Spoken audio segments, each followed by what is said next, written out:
Hello students, welcome back to our e learning tutorial. दोस्तों, हम पिछले 2 लेक्चर से सॉलिड सेट पढ़ रहे हैं यहाँ पे, और आज सॉलिड सेट का तीसरा लेक्चर है आपका। तीसरे लेक्चर में आज हम लोग कुछ इंपॉर्टेंट पॉइंट डिस्कस करने वाले हैं। तो let's start with the first point of today's lecture. Okay दोस्तों, तो आज का पहला टॉपिक है अपना density of a system crystal. मतलब वो जो क्रिस्टल लैटिस है, उस क्रिस्टल लैटिस में उस क्रिस्टल का डेंसिटी का क्या होगा। तो दोस्तों, आपको सबसे पहले बता दूं डेंसिटी का कॉन्सेप्ट क्या है। तो डेंसिटी क्या होता है दोस्तों? डेंसिटी होता है मास अपॉन वॉल्यूम। क्या होता है? डेंसिटी D इक्वल्स टू, अगर मैंने ऐसा फॉर्मूला लिखा है यहाँ पे D, तो D इक्वल्स टू क्या हो जाएगा? D इक्वल्स टू हो जाएगा मास अपॉन वॉल्यूम। क्या हो जाएगा? Mass upon volume. ठीक है दोस्तों, तो डेंसिटी अगर मास अपॉन वॉल्यूम है तो हमें किसका डेंसिटी फाइंड करना है? तो हमें एक क्यूबिक सिस्टम का, जैसे अपना ये क्रिस्टल सिस्टम हुआ, इस क्रिस्टल सिस्टम का हमें क्या करना है? डेंसिटी फाइंड करना है। मतलब ये जो अपना सॉलिड का एक क्रिस्टल है, एक क्रिस्टल का डेंसिटी कितना होगा हमें वो फाइंड करना है। या हम बोल सकते हैं, आप बोल सकते हो कि एक यूनिट सेल, जैसे यूनिट सेल अगर है तो उसका मास क्या होगा, उसकी फिर वॉल्यूम क्या होगी, वो सब फाइंड करते हुए हम लोग क्या करेंगे? एक यूनिट सेल पे अभी वर्क करने वाले हैं। ठीक है दोस्तों, तो दोस्तों अभी क्या है कि जैसे अगर आपको ये फाइंड करना है डेंसिटी, तो उसके लिए पहला एजम्पशन हमने किया है, let the number of atom per unit lattice be n। क्या होना चाहिए? एक यूनिट लैटिस में, एक लैटिस, आपका यूनिट सेल जो था, आपने यूनिट सेल देखा होगा, एक क्यूबिक सेल जो था आपका, एक क्यूबिक सेल में टोटल हमने क्या बोला कि let the total number of atoms be n। उसमें टोटल कितने n नंबर ऑफ एटम होना चाहिए। जैसे अगर आप FCC आप सिंपल क्यूबिक सेल की बात करोगे तो उसमें 1 एटम होता है। वही अगर आप फेस सेंटर्ड की बात करोगे तो वहाँ पे 4 एटम होता है। बॉडी सेंटर्ड की बात करोगे तो वहाँ पे 2 एटम होता है। तो उसी तरह से let the number of atom per unit cell be n। Okay, तो मास ऑफ यूनिट सेल क्या हो जाएगा? तो भाई mass of unit cell simple है, जितना number of atom into mass of 1 atom. मान के चलो अगर कहीं पे 50 एटम है, तो 50 एटम का अगर मास फाइंड करना है और आपको एक एटम का मास अगर पता है तो इजीली निकाल सकते हो ना, मास ऑफ 1 एटम इंटू 50 एटम। ठीक है, तो इस तरह से मान के चलो अगर हमारे पास n नंबर ऑफ एटम्स है तो n नंबर ऑफ एटम्स का मास कितना हो जाएगा, मतलब मास ऑफ यूनिट सेल कितना हो जाएगा? It will be equals to number of atoms per unit cell into mass of 1 atom. क्या हो जाएगा? Into mass of 1 atom. Okay, तो हमने यहां से फिर हम लोग क्या करते हैं, अगर एक यूनिट हमने देखा क्या कि टोटल मास अगर हमने फाइंड किया तो उसमें हम लोग पहले क्या करते हैं? एवोगैड्रो नंबर से डिवाइड कर देते हैं। एवोगैड्रो नंबर से डिवाइड करने के बाद हमें क्या मिलता है? तो हमें क्या मिलता है यहाँ पे? ईच एटम का, अगर जैसे हम लोग बोलते हैं एक यूनिट में हमें क्या होता है हमेशा इन number Avogadro number of particles होते हैं। तो उन सारे पार्टिकल्स का हमें क्या मिल जाएगा? वहां पे जितने भी एटम्स होंगे तो मास ऑफ ईच एटम हमें क्या मिल जाएगा? तो atomic mass of atom upon Avogadro number. तो एटॉमिक मास क्या है दोस्तों? एटॉमिक मास है आपका n इंटू एम नॉट। ये जो आपका मास ऑफ 1 एटम है, इसको हमने क्या माना? इसको हमने माना है m नॉट। m नॉट मतलब m0 हमने क्या माना? इसका मास ऑफ 1 एटम। तो मास ऑफ यूनिट सेल क्या हो गया दोस्तों? मास ऑफ यूनिट सेल आपका हो जाता है यहाँ पे n into M not upon N A, n into M not upon N A. तो यहाँ से मास आपको मिल गया, फिर उसके बाद मास मिल गया। और डेंसिटी क्या होता है दोस्तों? तो डेंसिटी होता है मास अपॉन वॉल्यूम। तो एक यूनिट सेल, एक क्यूबिक यूनिट सेल जो आपका जो था उसका वॉल्यूम कितना होगा? तो सिंपल सी बात है दोस्तों, वॉल्यूम क्या होता है? तो वॉल्यूम उनका होता है ये एज का क्यूब। क्या? एज का क्यूब। मतलब जैसे क्यूब एक है, क्यूब का वॉल्यूम क्या होता है? ये अगर एक मान के चलो एक बड़ा सा क्यूब है आपके पास, तो इसका अगर ये एक क्यूब है, ठीक है दोस्तों, मैं अभी ड्रॉ कर रहा हूँ एक क्यूब। तो इस क्यूब का अगर सारे साइड्स की लेंथ क्या है? a है, तो इसका वॉल्यूम कितना होगा? मतलब मान के चलो इसका लेंथ ये है, ये कितना है? a है। इसका ब्रेथ का लेंथ कितना है? a है। Okay, a। और ये भी क्या है? इसका हाइट भी क्या है? a है। तो इस क्यूबिक सेल में, इसे हम लोग बोलते हैं क्यूबिक सेल। अभी जो यहाँ पे मैंने ड्रॉ किया इसे हम लोग क्या बोलते हैं? Cubic cell. ठीक है दोस्तों, तो इस क्यूबिक सेल का लेंथ कितना है? एज लेंथ a पिकोमीटर है यहाँ पे। ओके, तो a पिकोमीटर को अभी हमने सेंटीमीटर में कन्वर्ट किया, तो हमें क्या मिल रहा है? अगर मैं टोटल वॉल्यूम देखूं तो a क्यूब pm क्यूब, तो वो टोटल मिल रहा है मुझे a cube into 10⁻30 centimetre cube. Okay, अभी दोस्तों हमारे पास मास ऑफ यूनिट सेल है यहाँ पे, अभी हमारे पास वॉल्यूम भी है, तो मास भी है और वॉल्यूम भी है, तो दोस्तों डेंसिटी क्या होगा? तो बहुत सिंपल है, डेंसिटी इक्वल टू क्या होता है? Mass upon volume. तो मास ये, अब ये अपॉन ये कर दो, मतलब nm upon n not into a cube into 10⁻³ ग्राम पर cc। ग्राम पर क्या हो गया? cc है दोस्तों। अभी दोस्तों जैसे मैंने na से यहाँ पे डिवाइड किया था, na क्या होता है? Avogadro number. तो एवोगैड्रो नंबर से डिवाइड करने के बाद आपका टोटल आंसर क्या आ जाएगा? nm into 10⁻7 upon 6.023 into a cube. तो दोस्तों ये फॉर्मूला अगर आपने याद रखा, ये फॉर्मूला अगर आपने याद रखा, तो आपको कोई न्यूमेरिकल क्वेश्चन अगर आता है तो ये बहुत ज्यादा दिमाग लगाने की जरूरत नहीं पड़ेगी आपको। आप उस न्यूमेरिकल क्वेश्चन में अगर लेट्स से कि कोई न्यूमेरिकल क्वेश्चन में बोलता है कि किसी एक यूनिट सेल का आपको डेंसिटी फाइंड करना है, तो आप क्या करोगे? आप सबसे पहले उसमें चेक करोगे कि भाई वो यूनिट सेल में कितने एटम्स है। पहली बात तो n आपको मिल जाएगा, यहाँ पे कितने एटम्स है? n मिल गया। उसके बाद एक एटम का मास कितना है, तो आपको m भी मिल गया, यहाँ पे m बोलो या m नॉट बोलो, ये आपको m भी मिल गया। और वो जो क्यूबिक सेल है, एक यूनिट सेल, उसके एक साइड का लेंथ कितना है, तो एक साइड का लेंथ अगर आप निकालते हो तो क्या मिलेगा आपको? a क्यूब मिल जाएगा। तो अगर ये तीन अगर आपको पैरामीटर मिल गए, तो इन तीनों पैरामीटर के बेसिस पे आप क्या कर सकते हो दोस्तों? डेंसिटी आप फाइंड कर सकते हो। ठीक है दोस्तों, होप आपको यहाँ पे डेंसिटी कैलकुलेशन समझ में आ गया होगा। अभी हम नेक्स्ट टॉपिक की तरफ बढ़ते हैं। ओके दोस्तों, तो नेक्स्ट टॉपिक में जाने से पहले अभी जो हमने कॉन्सेप्ट सीखा डेंसिटी का, उसके ऊपर एक क्वेश्चन कर लेते हैं। ठीक है दोस्तों, तो क्वेश्चन क्या है थोड़ा सा देखिए। ये जेई और नीट दोनों के पॉइंट ऑफ व्यू से बहुत ज्यादा इंपॉर्टेंट क्वेश्चन है। जेई वालों को बोल सकते हैं कि हाँ छोटा सिंपल क्वेश्चन है, लेकिन नीट वालों के लिए बहुत इंपॉर्टेंट क्वेश्चन है ये। क्या क्वेश्चन?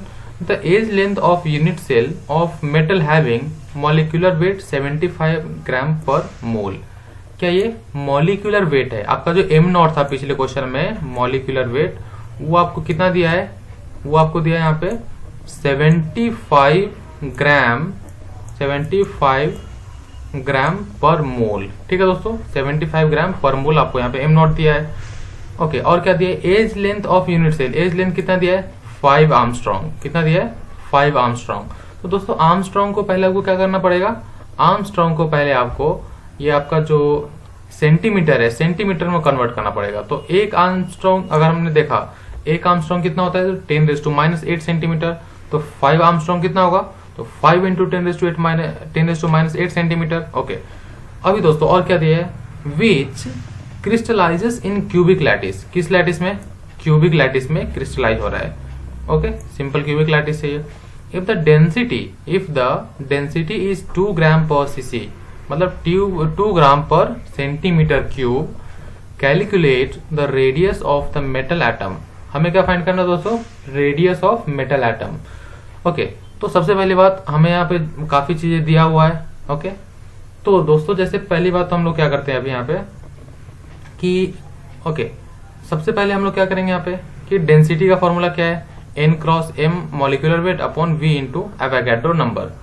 तो यहां से दोस्तों हमें डेंसिटी का फॉर्मूला अगर हमने लगाया, तो देखो मुझे डेंसिटी गिवन है, यहाँ पे वॉल्यूम गिवन है, मुझे और क्या दिया है यहाँ पे नंबर ऑफ एवोगैड्रो नंबर तो आपको पता है 6 इंटू 10⁻23। उसके अलावा मॉलिक्यूलर वेट दिया है। बस मुझे गिवन क्या नहीं है, तो वो है मुझे n, नंबर ऑफ जो आपका एटम है n जो है वो आपको दिया नहीं है। ओके, तो सबसे पहली बात हम लोग क्या करते हैं? n फाइंड कर लेते हैं। तो दोस्तों आप इसको सिंप्लीफाई करते हो तो आपका n का वैल्यू क्या आ रहा है? 2 आ जाता है। ओके, अगर n की वैल्यू 2 आती है, तो मैंने आपको पिछले लेक्चर में बताया था, पिछले लेक्चर का कॉन्सेप्ट यहाँ पे यूज होगा, पिछले दोनों लेक्चर्स का। वो कॉन्सेप्ट क्या है दोस्तों कि जैसे मैंने n की वैल्यू यहाँ फाइंड की, तो n के वैल्यू फाइंड करने के बाद मुझे यहाँ पे क्या मिलेगा? तो आपको मैंने बताया था simple cubic cell, body centred cubic cell और फेस सेंटर्ड क्यूबिक सेल। तो सिंपल क्यूबिक सेल में कितने एटम थे? 1 एटम थे, जो कि 8 कॉर्नर पे 1/8 पार्ट डिवाइडेड था। तो 8 कॉर्नर का अगर हमने ऐड किया तो हमें क्या मिल रहा है? टोटल 1 एटम मिल रहा है। अभी अगर दूसरा था हमारा बॉडी सेंटर्ड, बॉडी सेंटर्ड में क्या था? तो बॉडी के सेंटर में 1 एटम था और 8 कॉर्नर पे 1 एटम था। तो टोटल कितने नंबर ऑफ एटम हो गए वहां पे? 2 एटम से। तो यहाँ पे n इक्वल्स टू 2 है, मतलब ये क्या है? BCC। दोस्तों उसके बाद मैंने आपको रेडियस और क्यूबिक वो एड्स के बीच में एक रिलेशन बताया था, एक आपको टेबल भी जो आपका ई नोट्स है उसमें भी गिवन है, और मैंने भी लेक्चर में आपको बताया था कि इसका रिलेशन क्या होता है, जो मैंने आपको बोला था दोस्तों आप इसको याद कर लो। ओके, तो सिंस ये बीसीसी है तो बीसीसी के लिए रेडियस और ये आपका एड्स के बीच में रिलेशन क्या हो जाएगा, तो बीसीसी के लिए रिलेशन होता है √3/4a। ओके, तो √3/4 इंटू 5, ए क्या है हमारा 5 है, 5 आर्मस्ट्रॉन्ग। ओके, तो यहाँ पे यहाँ से हमने क्या किया, इसको अगर आर्मस्ट्रॉन्ग में हमें फाइंड करना है एक्चुअली, क्योंकि हाँ पहले हमने क्या किया आर्मस्ट्रॉन्ग फाइंड किया, उसके बाद हमने पिकोमीटर में इसको कन्वर्ट कर दिया। तो मुझे क्या मिल रहा है यहाँ पे, रेडियस का क्या मिल रहा है 216.5 पिकोमीटर। तो दोस्तों 216.5 पिकोमीटर कौन सा ऑप्शन है, डी ऑप्शन। तो आप डी ऑप्शन को टिक कर सकते हो। तो दोस्तों इसके बेसिस पे देख सकते हो आप कितना अच्छा क्वेश्चन बना था। इस क्वेश्चन को सॉल्व करने के लिए यहाँ पे दो कॉन्सेप्ट मिले थे, एक तो डेंसिटी का कॉन्सेप्ट और दूसरा रेडियस एंड जो आपका एज लेंथ है इसका रिलेशन। इन दोनों के रिलेशन को अगर हमने प्रॉपर वे से अगर आपने पढ़ा होगा तो ऑब्वियस सी बात है ये बहुत सिंपल क्वेश्चन होता है आपके लिए। तो अब हम नेक्स्ट कॉन्सेप्ट की तरफ बढ़ते हैं। ओके दोस्तों, हमारा नेक्स्ट टॉपिक है packing fraction in case of identical sphere. Okay, packing fraction हमारा नेक्स्ट टॉपिक है। तो पैकिंग फ्रैक्शन क्या होता है अभी हम लोग ये देखते हैं पहले। तो दोस्तों पैकिंग फ्रैक्शन क्या होता है कि मान के चलो ये आपके पास कुछ जो क्यूबिक सेल है यहाँ पे, या जो भी आपका यहाँ पे क्या है एक क्यूब है आपके पास, तो उसमें कितना वॉल्यूम इसका टोटल कितना पैक्ड है, कितना पूरा फुल है उसमें और कितना खाली है। ऑब्वियस बात है अगर आपको पैक कितना वो पता चल जाता है तो फुल कितना हो गया वो पता चल जाएगा 100 माइनस अगर आपने किया तो दोस्तों यहाँ पे हम लोग क्या सीखने वाले हैं, पैकिंग फ्रैक्शन। तो पैकिंग फ्रैक्शन का बहुत छोटा सा एक फॉर्मूला क्या होता है, वो होता है volume occupied by sphere upon total volume of cube. मतलब क्या दोस्तों, मतलब ये होगा कि पैकिंग फ्रैक्शन क्या होता है, तो पैकिंग फ्रैक्शन आपका रेशियो होता है। किस चीज का रेशियो होता है दोस्तों, तो ये होता है आपका वॉल्यूम ऑक्यूपाइड बाय स्फीयर, मतलब स्फीयर ने जितना भी वॉल्यूम ऑक्यूपाई किया है उसका किसके साथ रेशियो होता है, वो होता है टोटल वॉल्यूम के साथ रेशियो। तो it's a ratio of volume occupied by sphere and total volume of cube. तो वॉल्यूम ऑक्यूपाइड बाय स्फीयर कितना होगा दोस्तों, तो वॉल्यूम ऑक्यूपाइड बाय स्फीयर होगा, मान के चलो इसमें जेड नंबर ऑफ कितना, जेड क्या आपका यहाँ पे number of spheres per unit volume. मतलब जैसे मैंने आपको बताया था कि पिछले क्वेश्चन में जैसे एन था, एन के जैसे यहाँ पे जेड है। ठीक है दोस्तों, मतलब total number of atoms present in जो आपका क्यूबिक सेल होगा। जैसे सिंपल क्यूबिक सेल में कितने एटम होते हैं, 1 एटम। अगर बॉडी सेंटर्ड है तो कितने होते हैं, 2 एटम्स। फेस सेंटर्ड है तो कितने होते हैं, 3 एटम्स। तो दोस्तों ये आपको जो जेड है, ये जेड क्या बोलते हैं इसको, number of spheres per unit cell. तो मान के चलो अगर आपके पास एक क्यूबिक सेल है, उस क्यूबिक सेल में टोटल कितने स्फीयर होंगे, तो अगर वो आपको कहाँ से किसे डिनोट करना है, यहाँ पे जेड से डिनोट करना है। तो हमें क्या फाइंड करना है, volume of sphere.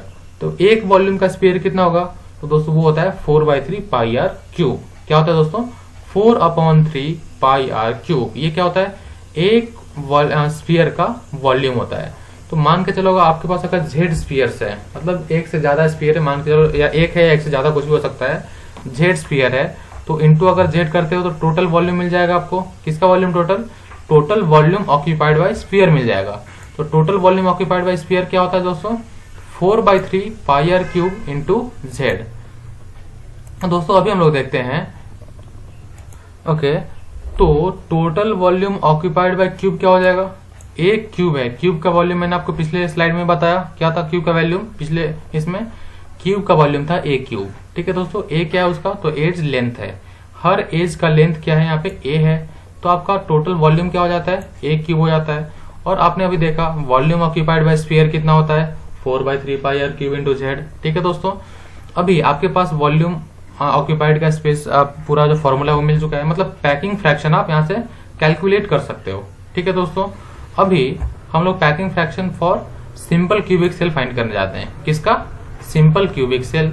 Simple cubic cell के पास का पैकिंग फ्रैक्शन पहले फाइंड करेंगे, उसके बाद हम लोग बॉडी सेंटर्ड की फाइंड करेंगे, फिर उसके बाद हम लोग फेस सेंटर्ड की भी जो वैल्यू है वो फाइंड कर लेंगे। ठीक है दोस्तों, अभी हम लोग देखते हैं यहाँ पे कि ओके, पहली बात तो सिंपल क्यूबिक सेल में मैंने आपको पिछले लेक्चर में बताया था कि रेडियस और एज लेंथ का रिलेशन क्या होता है, तो वो होता है R equals to A upon 2। और इसमें टोटल कितने एटम्स होते हैं, तो टोटल इसमें एक ही एटम होता है दोस्तों। ओके, एक ही एटम हो रहा है, ये तो आपको यहाँ पे समझ गया। अब दोस्तों यहाँ पे पैकिंग फ्रैक्शन का फॉर्मूला क्या है, 4/3 pi R cube into Z upon A cube.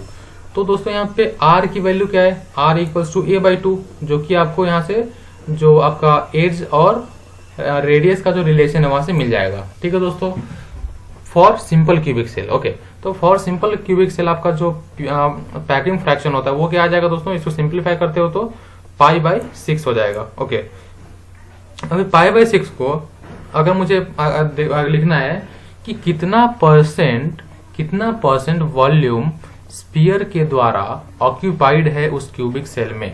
जैसे ये अगर एक क्यूबिक सेल है, ये आपका क्या है, एक क्यूबिक सेल मान के चलिए ये एक क्यूबिक सेल है, तो इसमें टोटल कितना वॉल्यूम ऑक्यूपाइड है मुझे ये देखना है। क्या देखना मुझे, टोटल कितना वॉल्यूम इसमें ऑक्यूपाइड है। और वो किस में देखना होगा दोस्तों, तो वो हमें परसेंटेज में देखना है। मान के चलिए ये आपका एक क्या था, क्यूबिक सेल अगर होता तो क्यूबिक सेल में टोटल, जैसे ये क्यूबिक सेल है तो यहाँ पे एक एटम होगा, मतलब बहुत छोटा सा एक एटम का पार्ट होगा, यहाँ पे दूसरा होगा। तो टोटल अगर देखा जाए हमने तो टोटल कितना ऑक्यूपाइड है, जैसे यहाँ पे डायग्राम में आप देख सकते हो, टोटल इसमें 8 एटम के पार्ट्स है, तो कितना ऑक्यूपाइड है, कितना परसेंट ऑक्यूपाइड है। तो कितना परसेंट ऑक्यूपाइड है उसके लिए हम लोग क्या करेंगे, जो π/6 आया उसको अगर हम 100 से मल्टीप्लाई करते हैं तो हमें क्या मिलेगा परसेंटेज में। तो ये दोस्तों हो जाता है 53.4%।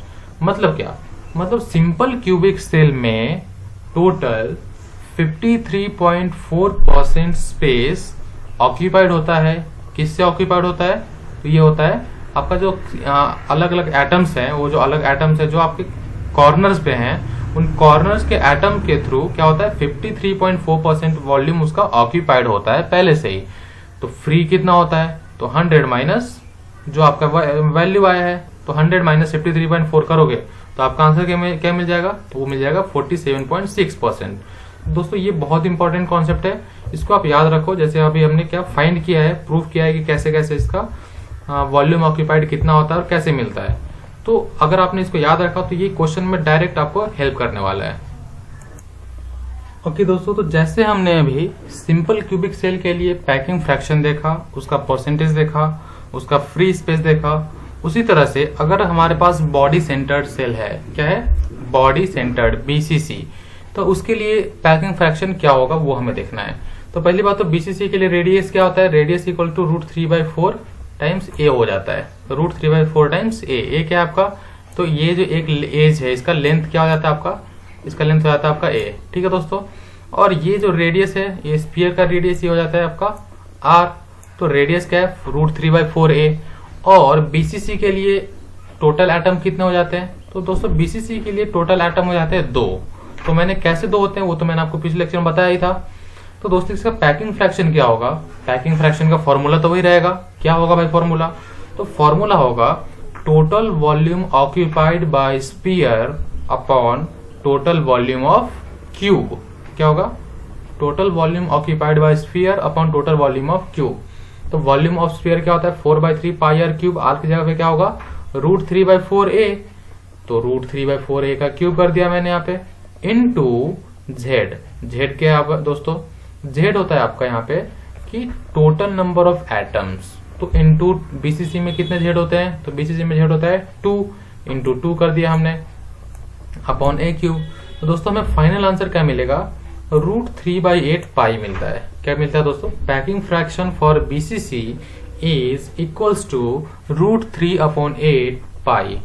ठीक है दोस्तों, अभी अगर मैं इसका परसेंटेज वॉल्यूम ऑक्यूपाइड फाइंड करूं, मतलब कितना परसेंट वॉल्यूम है, तो इसको क्या करना पड़ेगा, सिंपल दोस्तों इसको मल्टीप्लाई बाय 100 करना पड़ेगा। तो मल्टीप्लाई बाय अगर 100 करते हो तो दोस्तों आपको क्या मिल जाएगा, टोटल वॉल्यूम ऑक्यूपाइड मिल जाएगा।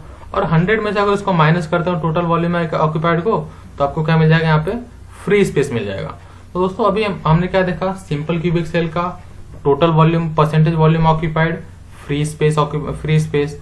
उसी तरह से हमने क्या देखा, बॉडी सेंटर्ड सेल का, बॉडी सेंटर्ड क्यूबिक सेल का क्या देखा हमने, तो percentage volume occupied and free space. तो दोनों दोस्तों अभी हम दोनों देख चुके हैं यहाँ पे। अब हम लोग तीसरे पार्ट की तरफ बढ़ते हैं। तीसरा पार्ट कौन सा है दोस्तों? तो फेस सेंटर्ड सेल। ठीक है दोस्तों, ओके, तो let's move towards face centred cell. Face centred में क्या होता है दोस्तों कि हर फेस पे एक एटम का आधा पार्ट होता है। तो टोटल एटम उसमें कितने हो जाते हैं फेस सेंटर्ड में? तो फेस सेंटर्ड में टोटल एटम हो जाते हैं 4। ठीक है दोस्तों, और फेस सेंटर्ड में रेडियस और एज का रिलेशन होता है r equals to √2/4 times a। ठीक है, अभी दोस्तों सेम जो फॉर्मूला था हमारा क्या था? Total volume occupied by sphere upon total volume of cube. तो यहाँ से हमें पैकिंग फ्रैक्शन मिल जाएगा। तो हमें पैकिंग फ्रैक्शन कितना मिल रहा है यहाँ पे दोस्तों? वो मिल रहा है हमें √2/6π, और इसको अगर डेसिमल में लिखते हो तो 0.7407। ओके, तो दोस्तों अभी हम इसको अगर 100 से मल्टीप्लाई करें, इसको अगर हमने 100 से मल्टीप्लाई किया तो हमें क्या मिल जाएगा दोस्तों? 100 से मल्टीप्लाई करने के बाद हमें मिलेगा 74.07। तो 74.07% वॉल्यूम यहाँ पे क्या है? ऑक्यूपाइड है। बट यहाँ पे 100 माइनस 74.07 किया तो 25.09% वॉल्यूम यहाँ पे क्या है? फ्री स्पेस है।